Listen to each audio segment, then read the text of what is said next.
Selamat datang mahasiswa calon apoteker di video pembekalan program kerja profesi apoteker PKPA di Apotik. Video ini akan memberikan panduan dan informasi penting bagi mahasiswa yang akan menjalani PKPA di Apotik. Selain menonton video pembekalan ini, mahasiswa juga dapat mengunduh modul pembekalan PKPA di Apotik yang tersedia di website PSPA UNS untuk membantu mahasiswa memahami apa yang perlu dipersiapkan serta kegiatan yang akan mahasiswa lakukan di PKPA Apotik. Tujuan utama dari PKPA Apotik adalah untuk memberikan pengalaman praktis dalam pengelolaan obat, pelayanan kefarmasian, serta meningkatkan keterampilan komunikasi dengan pasien.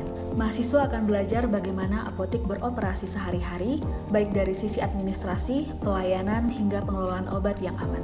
Selama PKPA, mahasiswa akan terlibat langsung dalam kegiatan seperti pelayanan resep, konsultasi obat, manajemen persediaan, serta edukasi kesehatan masyarakat. Semua ini bertujuan untuk membekali mahasiswa dengan keterampilan yang kompeten untuk karir sebagai seorang apoteker. Sebagai seorang peserta PKPA, mahasiswa memiliki tanggung jawab besar dalam memastikan keselamatan pasien, termasuk memberikan informasi tentang penggunaan obat, efek samping, serta interaksi obat yang mungkin terjadi. Selama PKPA, mahasiswa akan mempelajari etika kerja yang sangat penting dalam profesi ini, termasuk menjaga kerahasiaan data pasien, berkomunikasi secara profesional, dan selalu berpegang pada kode etik apoteker. Untuk tata tertib serta sistem penilaian PKPA yang lengkap dapat mahasiswa baca di modul pembekalan PKPA Apotik. Berdasarkan keputusan Menteri Kesehatan di tahun 2023 tentang standar profesi apoteker, area kompetensi apoteker dikelompokkan dalam 3 aspek. Yang pertama, aspek kemampuan personal dan profesional, yang di dalamnya terdiri dari profesionalisme, mawas diri dan pengembangan diri, serta komunikasi efektif. Yang kedua adalah aspek intelektualitas, kemampuan berpikir analitis kritis, adaptif, dan kreatif, yaitu landasan ilmiah ilmu farmasi, ilmu biomedik, ilmu humaniora, dan ilmu kesehatan masyarakat. Yang ketiga adalah aspek kemampuan klinis, termasuk di dalamnya keterampilan apoteker dan juga pengelolaan praktik kefarmasian. Berikut adalah beberapa kegiatan yang akan mahasiswa lakukan selama PKPA di Apotik. Dari sisi materi struktur organisasi dan tugas pokok, yaitu membuat struktur organisasi dan tugas pokok serta fungsi masing-masing struktur di apotik. Untuk materi pengelolaan sediaan farmasi, alat kesehatan dan BMHP, yang termasuk di dalamnya adalah perencanaan, pengadaan, penerimaan, penyimpanan, pemusnahan, pengendalian, serta pencatatan dan pelaporan. Kita akan bahas satu persatu kegiatan pengelolaan sediaan farmasi, alat kesehatan, dan BMHP di apotik. Yang pertama, dari perencanaan sediaan farmasi, alat kesehatan, dan BMHP. Mahasiswa diharapkan dapat mempraktikkan penetapan metode perhitungan kebutuhan sediaan farmasi, alat kesehatan, dan BMHP yang termasuk di dalamnya metode konsumsi, metode morbiditas, dan metode proxy consumption. Penetapan metode perhitungan kebutuhan ini tergantung pada metode yang digunakan di apotik wahana tempat PKPA. Mahasiswa juga diharapkan dapat mempraktikkan penetapan jenis serta jumlah sediaan farmasi, alat kesehatan, dan BMHP yang sesuai dengan kebutuhan. Kemudian melakukan evaluasi perencanaan dengan analisis ABC, analisis Venn, atau analisis kombinasi. Yang kedua yaitu materi pengadaan. Mahasiswa diharapkan dapat mempraktikkan identifikasi dan penetapan pemasok sediaan farmasi, alat kesehatan, dan BMHP yang sesuai. Mahasiswa mampu menentukan waktu pengadaan obat berdasarkan kebutuhan dengan mempertimbangkan hasil analisa dari data. Mahasiswa mampu memilih dan melengkapi surat pesanan ke PBF sesuai dengan rencana pengadaan. Mahasiswa mampu menentukan pemesanan berdasarkan kategori obat fast moving dan juga slow moving yang ada di apotik atau berdasarkan buku defekta. Yang ketiga, materi penerimaan. Mahasiswa diharapkan dapat mempraktikkan perancangan prosedur penerimaan produk sediaan farmasi, alat kesehatan, dan BMHP, termasuk prosedur produk kembalian atau retur. Mahasiswa mampu mengawasi penerimaan produk dan melakukan pemeriksaan produk, meliputi yang pertama, kondisi kemasan termasuk segel, label atau penandaan dalam keadaan baik. Yang kedua, melakukan pengecekan kesesuaian nama, bentuk obat, kekuatan sediaan obat, isi kemasan, antara arsip surat pesanan dengan obat yang diterima. Yang ketiga, melakukan pengecekan kesesuaian antara fisik obat dengan faktur pembelian dan atau surat pengiriman barang. Mahasiswa mampu menetapkan dan memisahkan produk yang tidak sesuai dan memastikan ketepatan pengisian berita acara pengembalian produk yang tidak sesuai tersebut. Mahasiswa mampu melakukan dokumentasi pada hasil pemeriksaan bila dinyatakan sesuai dan kondisi kemasan yang baik, lalu menandatangani faktur pembelian dan atau SPB dengan mencantumkan nama lengkap, nomor SIPA atau SIP TTK, dan juga stempel sarana. Mahasiswa diharapkan dapat mempraktikkan perhitungan dan penentuan harga jual obat di apotek. Yang keempat adalah materi penyimpanan. Mahasiswa diharapkan dapat mempraktikkan penetapan penataan produk berdasarkan pertimbangan aspek berikut, yaitu kondisi penyimpanan, stabilitas, alfabetik nama produk, farmakoterapi, bentuk sediaan dan rute pemberian obat dengan menerapkan prinsip first in, first out atau FIFO dan first expired, first out atau FEFO. Mahasiswa mampu merancang prosedur, melaksanakan dan mengevaluasi prosedur penyimpanan sediaan farmasi, terutama narkotika, psikotropika, prekursor, obat high alert atau look alike sound alike, yaitu obat lasa, dan cold chain product atau CCP, termasuk juga alat kesehatan dan BMHP. Mahasiswa mampu melakukan penyimpanan sediaan farmasi dalam kondisi yang menjaga stabilitas bahan aktif hingga digunakan oleh pasien dengan memperhatikan informasi terkait suhu penyimpanan obat yang dapat dilihat pada kemasan. Mahasiswa mampu melakukan pemantauan secara berkala terhadap parameter suhu, kelembapan, dan mutu produk yang ada pada penyimpanan. Yang kelima, materi pemusnahan dan penarikan. Mahasiswa diharapkan dapat mempraktikkan penentuan kriteria, mengklasifikasikan dan memisahkan produk obat kadaluarsa atau rusak yang akan dimusnahkan sesuai dengan jenis dan bentuk sediaan. Mahasiswa mampu merancang prosedur pemusnahan obat kadaluarsa atau rusak yang mengandung narkotika atau psikotropika yang dilakukan oleh apoteker dan disaksikan oleh Dinas Kesehatan Kabupaten atau Kota. Mahasiswa mampu merancang prosedur pemusnahan obat selain narkotika dan psikotropika yang dilakukan oleh apoteker dan disaksikan oleh tenaga kefarmasian lain yang memiliki surat izin praktik atau surat izin kerja. Mahasiswa mampu merancang prosedur pemusnahan resep yang telah disimpan melebihi jangka waktu yaitu 5 tahun yang dilakukan oleh apoteker dan disaksikan oleh sekurang-kurangnya petugas lain di apotek dengan cara dibakar atau cara pemusnahan lainnya. Mahasiswa mampu membuat berita acara pemusnahan resep, sediaan farmasi reguler, dan narkotika psikotropika yang akan dilaporkan kepada Dinas Kesehatan Kabupaten Kota. Mahasiswa mampu merancang prosedur penarikan sediaan farmasi yang tidak memenuhi standar atau ketentuan perundang-undangan berdasarkan perintah penarikan oleh BPOM yang disebut dengan mandatory recall atau berdasarkan inisiasi sukarela oleh pemilik izin edar atau voluntary recall dan memberikan laporan kepada Kepala BPOM. Mahasiswa mampu merancang prosedur penanganan keluhan dan pengembalian produk sesuai prosedur dan didokumentasikan secara lengkap. Yang keenam adalah materi pengendalian. Mahasiswa diharapkan dapat melakukan pencatatan di kartu stok. Kartu stok diisi saat penerimaan juga pada saat pengambilan obat untuk diserahkan ke pasien. Pada saat penerimaan, pencatatan di kartu stok meliputi nama, bentuk sediaan dan kekuatan sediaan farmasi, jumlah persediaan, tanggal, nomor dokumen dan sumber penerimaan serta jumlah yang diterima.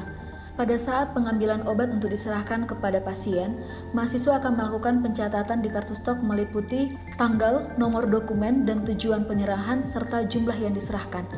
Dan mahasiswa akan melakukan pencatatan nomor batch dan kadaluarsa setiap penerimaan dan juga penyerahan, serta dilengkapi dengan paraf atau identitas petugas yang melakukan kegiatan tersebut. Mahasiswa mampu melakukan pemantauan parameter suhu, kelembapan, dan mutu produk yang ada dalam penyimpanan, mengidentifikasi adanya sediaan yang rusak atau kadaluarsa, menetapkan tindak lanjut penanganan sediaan yang rusak atau kadaluarsa. Mahasiswa mampu mengendalikan tingkat ketersediaan sediaan farmasi dan melakukan stok opnam sediaan farmasi, alat kesehatan, dan BMHP yang dilakukan secara berkala sekurang-kurangnya sekali dalam 6 bulan. Yang ketujuh adalah pencatatan dan pelaporan.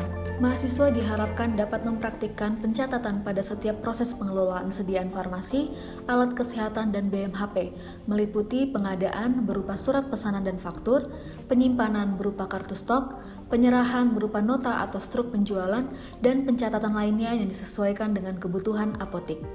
Mahasiswa mampu membuat laporan eksternal seperti laporan narkotika dan psikotropika dan laporan lainnya yang dibutuhkan untuk audit BPOM. Mahasiswa mampu membuat pencatatan statistika resep obat generik berlogo, OGB, dan dokumentasi penggunaan obat wajib apotik OWA. Mahasiswa diharapkan mampu membuat laporan internal seperti laporan keuangan harian dan bulanan, laporan laba rugi, dan neraca apotik. Mahasiswa mampu melakukan perhitungan mengenai perpajakan apotek. Selain materi pengelolaan sediaan farmasi, alat kesehatan, dan BMHP, kali ini akan dibahas mengenai materi pelayanan farmasi klinik di apotek. Pelayanan farmasi klinik di apotek berdasarkan Permenkes nomor 73 tahun 2016 disebutkan bahwa apoteker bertanggung jawab terhadap pelayanan langsung yang diberikan kepada pasien sehingga dapat meningkatkan luaran terapi dengan meminimalkan risiko kejadian efek samping karena obat. Tujuan akhirnya adalah keselamatan dan menjamin kualitas hidup pasien. Beberapa proses dalam pelayanan farmasi klinik di apotek adalah sebagai berikut. Yang pertama, pengkajian dan pelayanan resep. Mahasiswa diharapkan mampu melakukan telaah permintaan obat dengan resep dokter untuk memastikan kesesuaian persyaratan administrasi atau legalitas yang meliputi data pasien berupa nama, alamat, umur atau tanggal lahir, jenis kelamin, berat badan terutama bagi pasien pediatri, tinggi badan terutama bagi pasien kemoterapi. Persyaratan administrasi yang kedua adalah meliputi nama dokter, nomor SIP dokter, alamat, paraf, serta kewenangan klinis dokter. Yang ketiga adalah tanggal resep, yang keempat adalah ada atau tidaknya alergi pasien. Mahasiswa mampu melakukan telaah permintaan obat dengan resep dokter untuk memastikan kesesuaian farmaseutik, meliputi nama obat, bentuk dan kekuatan sediaan, jumlah obat, stabilitas dan kompatibilitas, aturan dan cara penggunaan, serta ketersediaan obat tersebut di apotek. Mahasiswa diharapkan mampu melakukan telaah permintaan obat dengan resep dokter untuk memastikan pengelolaan masalah klinis, baik potensial maupun aktual, meliputi ketepatan indikasi, obat, dosis, dan waktu atau jam penggunaan obat, duplikasi terapeutik, potensi interaksi obat dengan obat lain, herbal, makanan, alergi, dan efek samping yang tidak dikehendaki. Mahasiswa mampu melakukan konfirmasi dan klarifikasi dengan dokter penulis resep bila ada kebutuhan penggantian produk dan bila ditemukan singkatan yang tidak baku dan tidak dimengerti pada resep. Dan hasil konfirmasi dengan dokter dicatat pada resep. Mahasiswa mampu melakukan pengisian formulir verifikasi resep di belakang resep manual berdasarkan hasil pengkajian resep. Mahasiswa mampu melakukan evaluasi pengkajian dan pelayanan resep dengan mengevaluasi masalah-masalah yang sering terjadi untuk dilakukan tindak lanjut dan perbaikan. Yang kedua, materi dispensing. Mahasiswa diharapkan mampu melakukan penyiapan obat sesuai dengan permintaan resep, meliputi perhitungan kebutuhan jumlah obat sesuai dengan resep, pengambilan obat yang dibutuhkan pada rak penyimpanan dengan memperhatikan nama obat, tanggal kadaluarsa, dan keadaan fisik obat. Kemudian melakukan peracikan obat bila diperlukan. Mahasiswa diharapkan mampu memberikan etiket sekurang-kurangnya meliputi yang pertama warna putih untuk obat dalam atau oral, yang kedua warna biru untuk obat luar dan suntik. Mahasiswa diharapkan dapat menempelkan label kocok dahulu pada sediaan bentuk suspensi dan emulsi. Mahasiswa diharapkan mampu memasukkan obat ke dalam wadah yang tepat dan terpisah untuk obat yang berbeda untuk menjaga mutu obat dan menghindari penggunaan yang salah.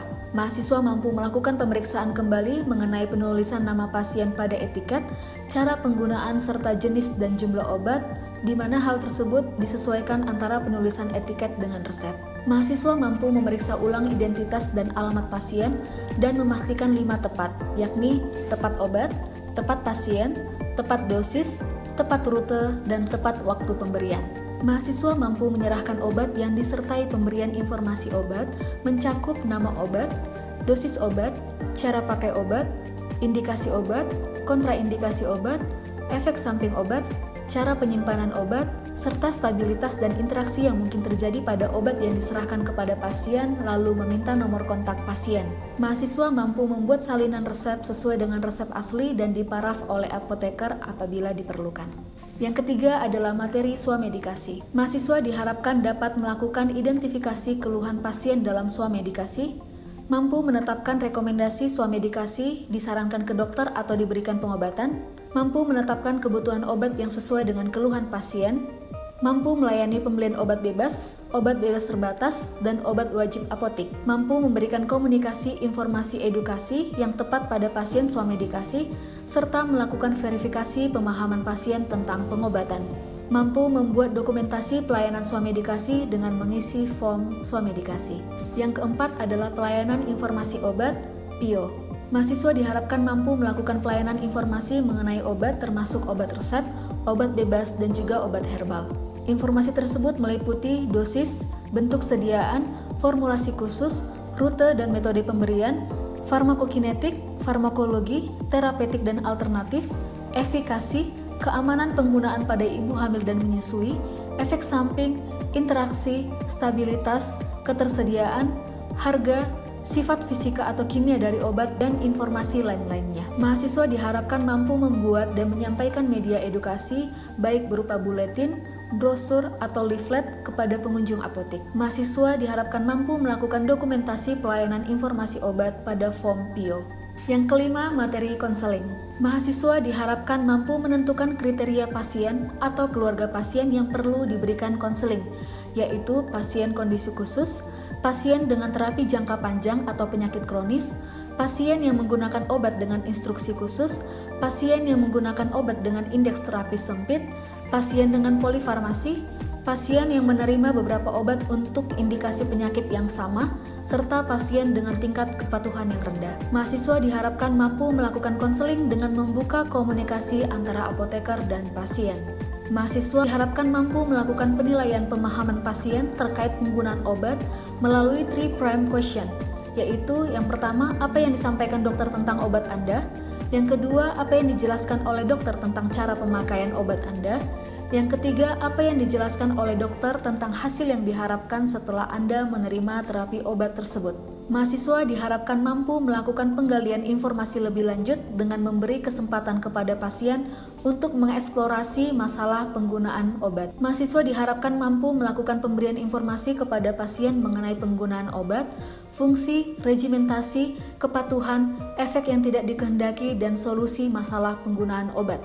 Mahasiswa diharapkan mampu melakukan peragaan teknik penggunaan obat dengan alat khusus atau device. Mahasiswa diharapkan mampu melakukan verifikasi akhir untuk memastikan pemahaman pasien. Mahasiswa mampu melakukan dokumentasi kegiatan konseling kesediaan farmasi dengan meminta tanda tangan pasien sebagai bukti bahwa pasien memahami informasi yang diberikan dalam konseling. Yang keenam adalah pelayanan kefarmasian di rumah atau home pharmacy care. Apabila apotek wahana tempat mahasiswa PKPA memiliki pelayanan kefarmasian di rumah, mahasiswa diharapkan mampu melakukan penilaian atau pencarian masalah yang berhubungan dengan pengobatan pasien di rumah. Mahasiswa diharapkan mampu melakukan identifikasi kepatuhan pasien. Mahasiswa diharapkan mampu melakukan pendampingan pengelolaan obat dan atau alat kesehatan di rumah, misalnya cara pemakaian obat asma ataupun penyimpanan insulin. Mahasiswa mampu melakukan komunikasi masalah penggunaan obat dengan tenaga kesehatan yang merawat pasien. Mahasiswa diharapkan mampu melakukan monitoring pelaksanaan, efektivitas, dan keamanan penggunaan obat berdasarkan catatan pengobatan pasien. Mahasiswa diharapkan mampu melakukan dokumentasi pelaksanaan pelayanan kefarmasian di rumah berupa prosedur tetap pelayanan kefarmasian di rumah, catatan penggunaan obat pasien, lembar persetujuan atau informed consent untuk apoteker dari pasien, serta kartu kunjungan. Mahasiswa diharapkan mampu melakukan monitoring dan evaluasi meliputi penilaian respon atau akhir pelayanan kefarmasian untuk membuat keputusan, penghentian pelayanan kefarmasian di rumah, mengevaluasi kualitas proses dan hasil pelayanan kefarmasian di rumah, menilai keakuratan dan kelengkapan pengkajian awal, menilai kesesuaian perencanaan dan ketepatan dalam melakukan pelayanan kefarmasian, serta menilai efektivitas dan efisiensi pelaksanaan pelayanan kefarmasian yang dilakukan.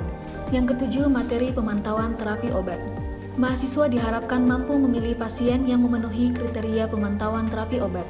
Mahasiswa diharapkan mampu melakukan pengumpulan data pasien, meliputi riwayat pengobatan pasien yang terdiri dari riwayat penyakit, riwayat penggunaan obat, dan riwayat alergi melalui wawancara dengan pasien, keluarga pasien, dan tenaga kesehatan lainnya. Mahasiswa mampu melakukan identifikasi masalah terkait obat, antara lain adanya indikasi tetapi tidak diterapi, pemberian obat tanpa indikasi, pemilihan obat yang tidak tepat, dosis terlalu tinggi, dosis terlalu rendah, terjadinya reaksi obat yang tidak diinginkan, atau terjadinya interaksi obat. Mahasiswa mampu menentukan prioritas masalah sesuai kondisi pasien dan menentukan apakah masalah tersebut sudah terjadi atau berpotensi akan terjadi. Mahasiswa mampu memberikan rekomendasi atau rencana tindak lanjut yang berisi rencana pemantauan dengan tujuan memastikan pencapaian efek terapi dan meminimalkan efek yang tidak dikehendaki. Mahasiswa mampu melakukan komunikasi hasil identifikasi masalah terkait obat dan rekomendasi yang telah dibuat dengan tenaga kesehatan lain dalam rangka mengoptimalkan tujuan terapi. Mahasiswa diharapkan mampu melakukan dokumentasi pelaksanaan pemantauan terapi obat. Yang kedelapan, monitoring efek samping obat atau MESO. Mahasiswa diharapkan mampu melakukan identifikasi adanya kejadian reaksi obat yang tidak dikehendaki. Mahasiswa diharapkan mampu melakukan identifikasi obat-obat dan pasien yang mempunyai risiko tinggi mengalami efek samping obat. Mahasiswa diharapkan mampu melakukan pengisian formulir MESO dan melaporkannya ke BPOM secara elektronik. Mahasiswa mampu melakukan kerjasama dengan tim kesehatan lain terkait pelaporan monitoring efek samping obat MESO. Sekian beberapa materi dan aktivitas yang akan mahasiswa lakukan selama PKPA di apotek. Sebagai peserta PKPA, mahasiswa akan dibimbing oleh apoteker senior yang akan memberikan arahan serta feedback selama proses pembelajaran. Sebelum memulai PKPA, mahasiswa diharapkan dapat mempersiapkan beberapa hal berikut. Yang pertama, pengetahuan dasar. Pastikan mahasiswa telah mempelajari dasar-dasar farmasi, termasuk anatomi, patofisiologi, serta pengelolaan obat. Yang kedua, terkait sikap profesional. Mahasiswa diharapkan dapat menjaga sikap yang sopan, disiplin, dan selalu siap belajar. Yang ketiga, terkait kelengkapan administrasi. Pastikan mahasiswa membawa dokumen yang diperlukan seperti surat tugas PKPA dan juga kartu identitas. Selain itu, pastikan mahasiswa selalu siap dengan perlengkapan pribadi seperti pakaian yang rapi, jas apoteker, atau menyesuaikan seragam yang telah ditentukan apotek wahana PKPA masing-masing mahasiswa, mempersiapkan pelindung diri, serta alat tulis untuk mencatat hal-hal penting yang Anda pelajari. Selama dan setelah PKPA, mahasiswa akan dinilai berdasarkan kinerja, keterampilan, serta pemahaman mahasiswa mengenai materi yang telah dipelajari. Evaluasi ini akan menjadi dasar untuk penilaian kelulusan PKPA mahasiswa. Kami, staf pengajar dan staf Tendik Prodi, akan mendukung mahasiswa dalam setiap langkah. Jangan ragu untuk bertanya atau meminta bantuan jika mahasiswa membutuhkan klarifikasi mengenai suatu hal.